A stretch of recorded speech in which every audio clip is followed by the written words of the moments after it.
Load shedding कम होने के दावे ही रहे। मुल्क के मुख्तलिफ शहरों में बिजली की लोड शेडिंग में कमी नहीं आ सकी। पंखे बंद, कारोबार बंद। बिजली का शॉर्टफॉल 6,500 मेगावाट के करीब पहुंच गया। छोटे शहरों और देहात में 8 से 10 घंटे की लोड शेडिंग। कराची में घंटों बिजली की बंदिश से शहरियों का बुरा हाल। पंजाब के शहरों और देहात में 12 घंटे की लोड शेडिंग। पेशावर में लोड शेडिंग का दौरानिया 12 घंटे और देही इलाकों में 17 घंटे तक पहुंच गया। कोयटा में 8 से 10 घंटे बिजली गायब रहना मामूल बन गया। वजीर आजम शहबाज शरीफ ने अपनी आज की तमाम दीगर मसरूफियात मनसूख करके मुल्की माशी सूरत हाल और बिजली की लोड शेडिंग से निपटने के लिए माशी और तवानाई टीमों के इजलास बुला लिए। वजीर आजम को इकदाम पर ब्रीफिंग दी जाएगी। हुकूमत का दावा है कि रवा माह के आखिर तक बिजली की लोड शेडिंग 2 घंटे रह जाएगी।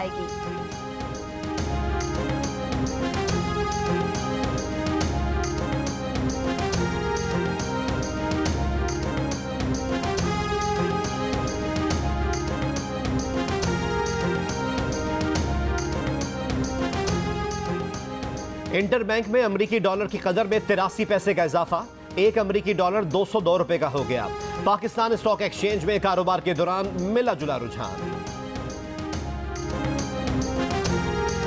वजीर खजाना ने जहाज रखने वालों के लिए पेट्रोल महंगा करने की बात की। लोग समझे पेट्रोल फिर महंगा हो गया। अफवाहों ने हलचल मचा दी। गुज़िश्ता रात 12 बजे से पहले कराची, लाहौर, पेशावर, गुजरावाला समेत मुख्तलिफ शहरों में पेट्रोल पंप पर गाड़ियों की कतारें लग गईं। लोग गाड़ियों की टैंक फुल कराने निकल पड़े। कई जगह ट्रैफिक जैम हो गया। हुकूमत ने आज से पेट्रोल महंगा होने की अफवाहों की तरदीद कर दी। तर्जुमान ओगरा ने वजाहत की कि मुल्क में पेट्रोलियम मसनूआत की वाफिर मिकदार मौजूद है। पेट्रोलियम मसनूआत की कीमतें नहीं बढ़ाई जा रही। वजीर खजाना मिफ्ता इस्माइल कहते हैं कि उन्होंने प्री बजट सेमिनार में कहा था कि जहाज रखने वालों के लिए पेट्रोल महंगा हो जाएगा। विफाकी वजीर इत्तलात मरियम औरंगजेब ने कहा कि पेट्रोलियम कीमतें बढ़ाने की कयास आराइयां कतई झूठ हैं।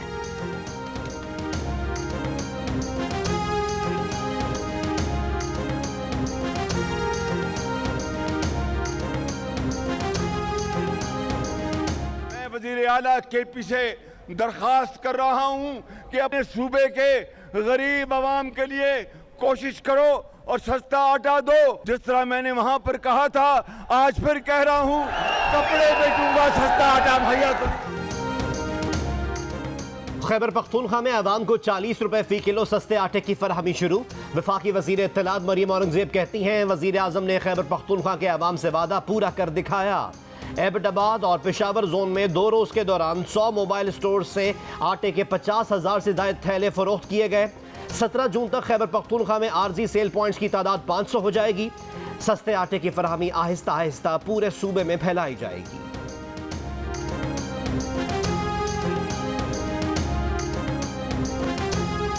कोयटा में आटा महंगा हो गया। फाइन आटे की फी किलो कीमत में 5 रुपए का इजाफा। 20 किलो फाइन आटे के थैले की कीमत 1550 से बढ़कर 1650 रुपए हो गई। 2 रोज कबल भी आटे के 20 किलो के थैले की कीमत में 20 रुपए का इजाफा हुआ था। कराची के चक्की के आटे के 10 किलो के थैले की कीमत में भी 40 रुपए का इजाफा। कीमत 1000 रुपए तक पहुंच गई। आटे की फी किलो कीमत 77 रुपए 50 पैसे से बढ़कर 82 रुपए 50 पैसे हो गई।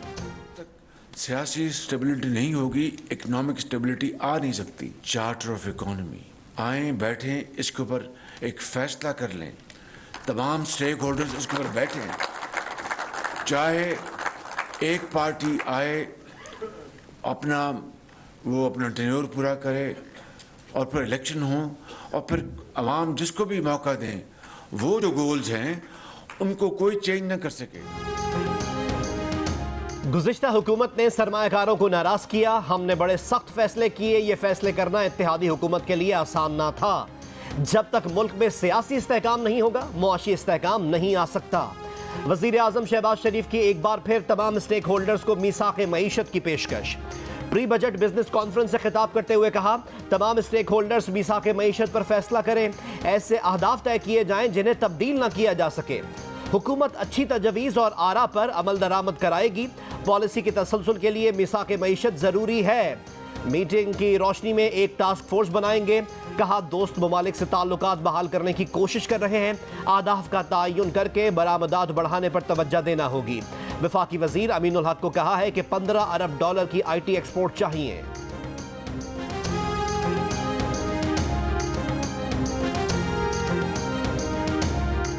This is a very serious business and we have to do it. ये कोई हम किसी बिजनेस कम्युनिटी के ऊपर एहसान नहीं कर रहे। It is an incentive policy कि वो अपना इंपोर्ट सब्सिडी को छोड़ के they should move towards exports. क्या वज़ीर आज़म को अपने खिताब के दौरान वज़ीर ख़जाना की साथी वज़ीर से गुफ्तगू पसंद नहीं आई या कुछ और? वज़ीर आज़म शहबाज शरीफ ने बिजनेस कॉन्फ्रेंस के दौरान मिफ्ता इस्माइल को टोक दिया। खुर्रम दस्तगीर से गुफ्तगू करते हुए मिफ्ता इस्माइल को मुखातिब करते हुए कहा कि मिफ्ता ये बहुत संजीदा मामला है और हमें इसे करना होगा। वज़ीर आज़म की जानिब से मुखातिब किए जाने पर मिफ्ता इस्माइल का हाथ उठाकर जवाब, हदफ हासिल करने का अज़्म। तकरीब के आखिर में वज़ीर आज़म ने डिनर का बोझ साहिब सरवत अफराद पर डाल दिया।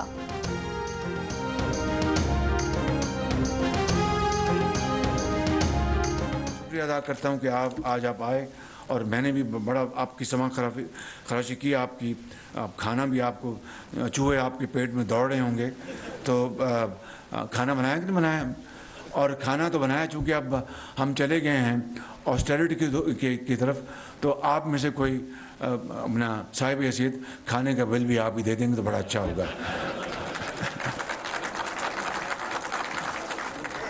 No, but I'm not joking, I'm serious. पसंद की शादी करने वाली दुआ ज़हरा को सिंध हाईकोर्ट पहुंचा दिया गया। केस की समाअत कुछ देर बाद होगी। मेडिकल टेस्ट के मुताबिक दुआ ज़हरा की उम्र 16 से 17 साल के दरमियान है। रिपोर्ट आज अदालत में जमा कराई जाएगी। दुआ ज़हरा के वालिद मेहदी काज़मी ने मेडिकल रिपोर्ट मुस्तरद कर दी। सेक्रेटरी सेहत को खत में दुआ का वालिदैन की मौजूदगी में दोबारा मेडिकल कराने और मेडिकल बोर्ड तश्कील देने की दरख्वास्त। कहा जाली मेडिकल में मुलव्वस अफराद के खिलाफ कार्रवाई की जाए। उन्होंने मजीद कहा कि दुआ ज़हरा की उम्र से मुतालिक तमाम दस्तावेजात मौजूद हैं। उसकी उम्र 14 साल है। सिंध हाई कोर्ट ने दुआ ज़हरा की उम्र के तयन के लिए टेस्ट कराने का हुक्म दिया था।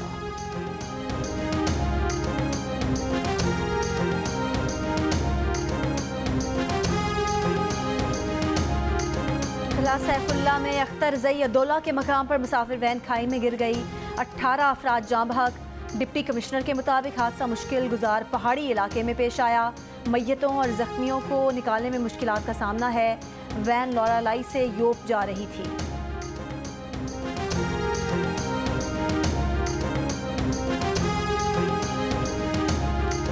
शेखुपुरा में जीटी रोड पर कालाशाह काकू के करीब कार पर नामालूम अफराद की फायरिंग। पुलिस के मुताबिक फायरिंग से कार सवार 4 अफराद जाँ बहक हो गए। 2 मोटरसाइकिलों पर सवार 4 मुलजिमान घात लगाकर बैठे थे। मोटरसाइकिल सवार मुलजिमान ने सड़क ब्लॉक करके कार को फायरिंग का निशाना बनाया।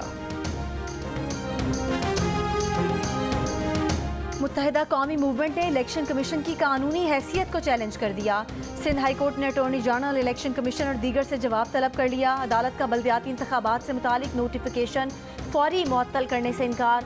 जस्टिस जुनैद गफ्फार ने रिमार्क्स दिए कि नोटिफिकेशन अप्रैल और मई के हैं। अदालत से रुजू करने में ताखीर की गई। वक्त के हिसाब से दरख्वास्त दायर करनी चाहिए थी। हुक्म इम्तना जारी नहीं कर सकते। MTM ने मौक़िफ़ इख्तियार किया कि इलेक्शन कमीशन के अरकान मुकम्मल नहीं। इलेक्शन कमीशन का 29 अप्रैल को जारी नोटिफिकेशन कलअदम और गैर आइनी करार दिया जाए।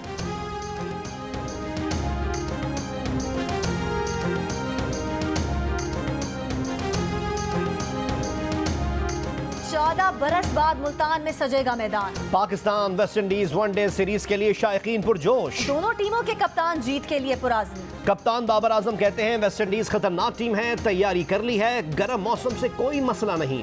मेहमान टीम के कप्तान निकोलस पूरन का कहना है कि गर्मी से फर्क नहीं पड़ेगा, अच्छी क्रिकेट खेलेंगे।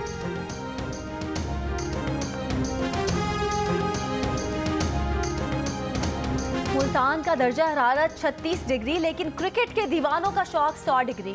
स्टेडियम के दरवाजे 1 बजे के बाद खुलेंगे, लेकिन जदीद सहूलतों की कमी के बावजूद शायकीन क्रिकेट पाक वेस्ट इंडीज मैच बराह रास्त देखने स्टेडियम पहुंचने लगे। मैदान में छक्के चौके लगेंगे, नारे लगेंगे, लेकिन क्रिकेट के दीवाने ग्राउंड में डिजिटल बाउंड्री की रंगीनियां नहीं देख सकेंगे। स्पाइडर कैमरे से कवरेज भी नहीं होगी। बॉल मूवमेंट के साथ भागता हुआ जदीद डिजिटल बिगी कैमरा भी नहीं होगा। अल्ट्रा स्लो मोशन भी देखने को नहीं मिलेगा, लेकिन एंटरटेनमेंट का लेवल फुल होगा।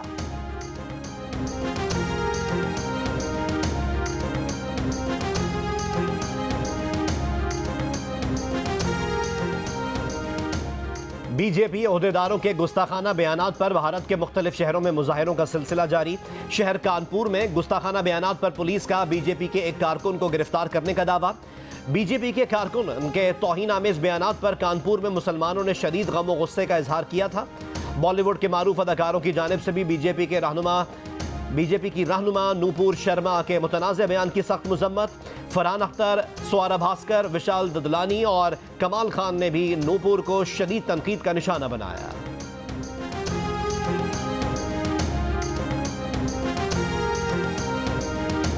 मुतनाज़ फ्रांसीसी रिसाला शार्ली हैब्डो हमले की तहकीकात जारी। इटली से मतलूब पाकिस्तानियों की गिरफ्तारियां। यूरोपीय इंसदाद दहशतगर्दी फोर्स और पुलिस की फ्रांस और स्पेन में भी कार्रवाइयाँ। मुतनाज़ फ्रांसीसी रिसाला चार्ली हैब्डो के दफ्तर पर हमले 2020 में हुए थे। गिरफ्तार शुदगान का ताल्लुक पाकिस्तानी ज़हीर हसन महमूद से बताया जाता है, जिस पर हमले का इल्ज़ाम है।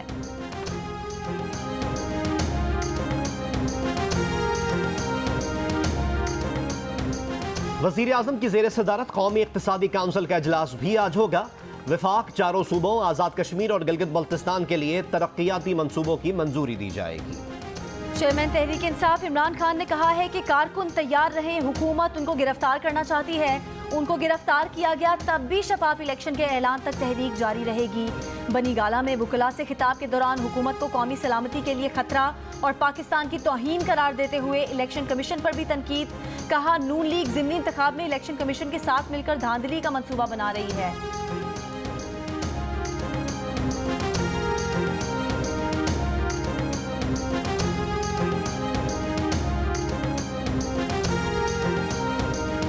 इंतखाबात अक्टूबर में कराने हैं या आगे, इमरान खान बैठकर बात करें। वफाकी वजीर दाखिला राना सनाउल्लाह की इमरान खान को पेशकश। कहा, बातचीत से ये चीज़ें हल हो सकती हैं। राना सनाउल्लाह ने मजीद कहा कि इमरान खान के 25 मई के अल्टीमेटम से पहले नून लीग का मौक़िफ़ था कि पेट्रोल महंगा करने के बजाय इलेक्शन में चले जाएं। इमरान खान की जिद और गैर जमहूरी रवैयों की वजह से इत्तेहादियों ने कहा कि इमरान खान के कहने पर इलेक्शन नहीं करा सकते। कहा, इमरान खान को गिरफ्तार करना चाहिए। इमरान खान ने जुर्म का इर्तिकाब किया है जिसके शवाहिद मौजूद हैं।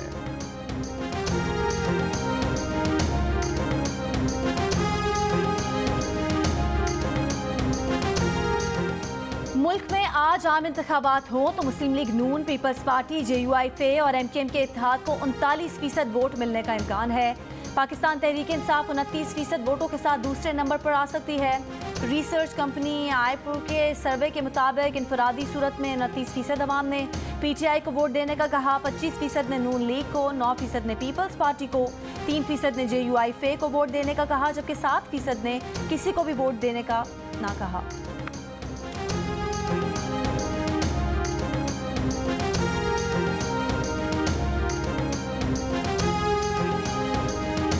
अमेरिका के साबिक सदर डोनाल्ड ट्रंप के खिलाफ भी तोशाखाना केस खुल गया। गैर मुल्की हुकूमतों की जानिब से दिए गए तहाइफ का मुकम्मल रिकॉर्ड महकमा खारजा को देने में नाकामी पर अमरीकी ऐवान नुमाइंदगान की कमेटी ने ट्रंप के खिलाफ तहकीकात शुरू कर दी। डेमोक्रेट रुकन कांग्रेस कैरोलिन मैलोनी का कहना है कि यह मालूम ही नहीं कि ट्रंप को किन गैर मुल्कियों ने कितनी मालियत के तहाइफ दिए। सवाल उठाया, कहीं साबिक सदर पर बैरूनी हुकूमतें असरअंदाज तो नहीं हुई जिनसे अमरीकी खारजा पॉलिसी मफादात खदशात का शिकार बने हों।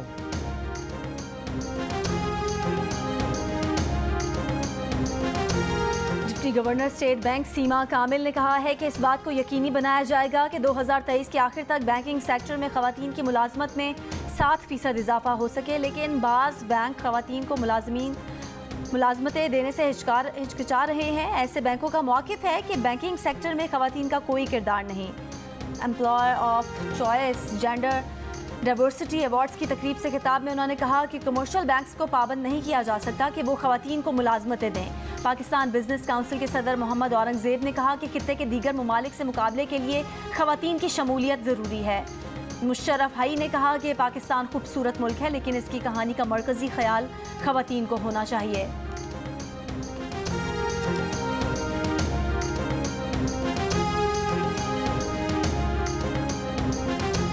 कोटली में 12 साल की तालिबा ने ईमानदारी की मिसाल कायम कर दी। 22,000 पाउंड यानी तकरीबन 25 लाख रुपए से भरा बैग मालिक के हवाले कर दिया। 5 माह कबल पाकिस्तानी निजात बरतानवी शहरी का बैग दरिया में गिर गया था। दरिया किनारे खेलने वाली 12 साल की एक तालिबा समिया को दरिया में बहता हुआ बैग मिला तो इसने वालिद के हवाले कर दिया। बैग में 3 मोबाइल और ज़रूरी सामान था। मालिक ने बच्ची को बतौर इनाम 1 लाख रुपए इनाम दिया। वज़ीर सेहत का बच्ची के तमाम तालीमी खर्चात उठाने का ऐलान। जंगल में आग लगाकर टिकटॉक वीडियो बनाने का केस। इस्लामाबाद हाई कोर्ट ने टिकटॉकर नौशीन उर्फ डॉली की जमानत मंजूर कर ली। अदालत ने इस्तफसार किया कि कोई शवाहिद मौजूद हैं कि आग डॉली ने लगाई। आग लगाने से दरख्तों का कितनी मालियत का नुकसान हुआ। पुलिस हुक्काम ने बताया कि तखमीना लगाना है कि कितना नुकसान हुआ।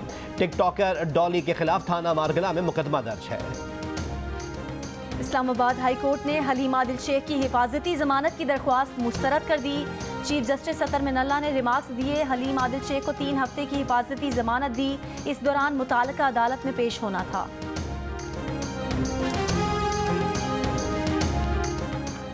फैसलाबाद के इलाके समंदरी में सब्सिडाइज्ड आटा पेशावर स्मगल करने की कोशिश नाकाम। 20 किलो आटे के 500 थैलों से लदा ट्रक पकड़ा गया। फ्लावर मिल का गंदम का कोटा मुअत्तल, शो कॉज नोटिस जारी। चश्मा बैराज से 1 लाख क्यूसेक पानी छोड़े जाने के बावजूद सिंध के बैराजों में पानी की सतह में खातिर खा इजाफा नहीं हो सका। सिंध में पानी की मजमूई कमी 55% तक पहुंच गई। नहरी निज़ाम भी मुतासर।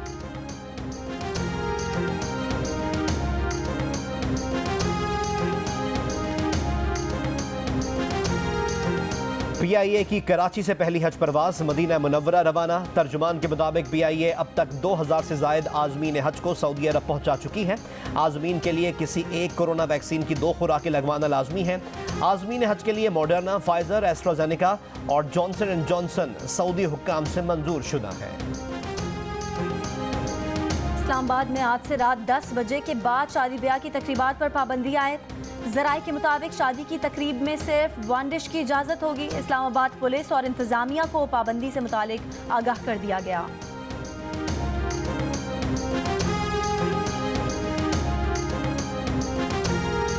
दुनिया भर में आज समंदर का आलमी दिन मनाया जा रहा है। वफाकी वजीर बराए माहौलियाती तब्दीली शरीन रहमान कहती हैं कि हम उन खुशनसीब ममालिक में शामिल हैं जिनकी सरहद समंदर के साथ मुत्तसिल है। बदले में हमने समंदरों को फुजले और प्लास्टिक का ढेर बना दिया है। आदाद शुमार के मुताबिक सिर्फ समंदरों की सतह में 51 ट्रिलियन प्लास्टिक के टुकड़े मौजूद हैं। ये आलूदगी न सिर्फ समंदर की हयातियात बल्कि खुश्की पर रहने वाले हर जानदार को मुतासर करती है।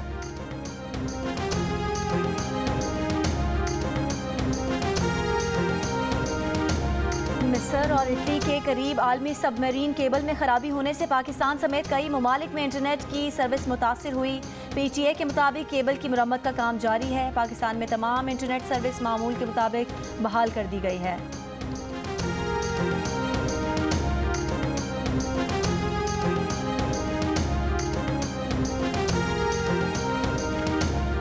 फ़लस्तीन में दहाइयों से जारी तशद्दुद की बुनियादी वजह इसराइल का गासिबाना कब्जा है।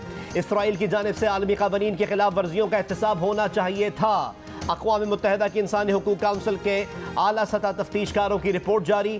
रिपोर्ट में कहा गया है कि UN इंसानी हुकूक कमीशन की तहकीकात में इसराइल ने ताउन नहीं किया। माजी की सिफारिशात पर अमल दरामद नहीं किया गया, जो इस बात का सबूत है कि इसराइल अपना गासिबाना कब्जा ख़त्म करने का कोई इरादा नहीं रखता।